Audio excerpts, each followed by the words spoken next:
नमस्कार दोस्तों। अगर आप भी बैंक से होम लोन, कार लोन या पर्सनल लोन लेने की सोच रहे हैं, तो आज की ये जानकारी आपके लिए है। क्या आपने कभी सोचा है कि बैंक में जब आप लोन लेने जाते हैं, तो बैंक मैनेजर बार-बार बोलता है, 3 साल के आईटीआर दे दीजिए। असल में वो आपकी इनकम कंसिस्टेंसी देखना चाहता है। अरे भाई, बैंक वाले भी चाहते हैं कि लोन की ईएमआई का पैसा मंथली नेट पैक की तरह हर महीने टाइम पर आए। इनकम कंसिस्टेंसी का मतलब क्या होता है? इनकम कंसिस्टेंसी का मतलब है आपकी आय हर साल स्थिर हो या धीरे धीरे बढ़ रही हो। यानी आपकी आईटीआर में इनकम एकदम से ऊपर नीचे नहीं होनी चाहिए।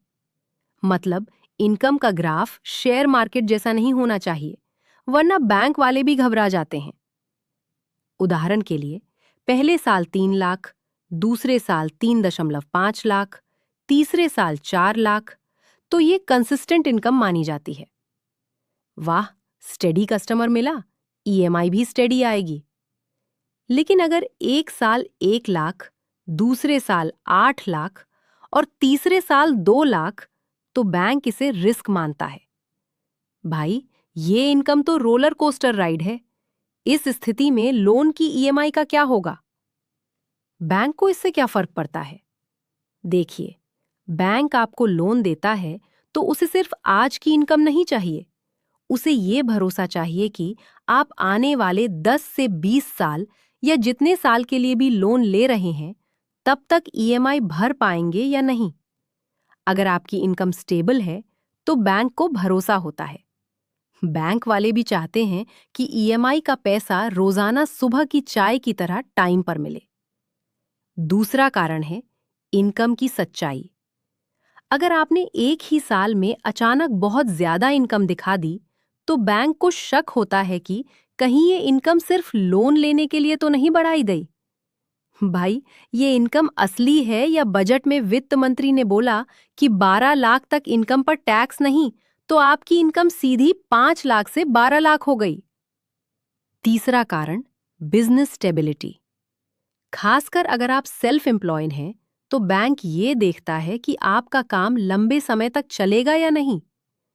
धंधा चलेगा तो ईएमआई भी चलेगी, वरना दोनों बंद। अगर इनकम कंसिस्टेंसी नहीं है, तो क्या होगा?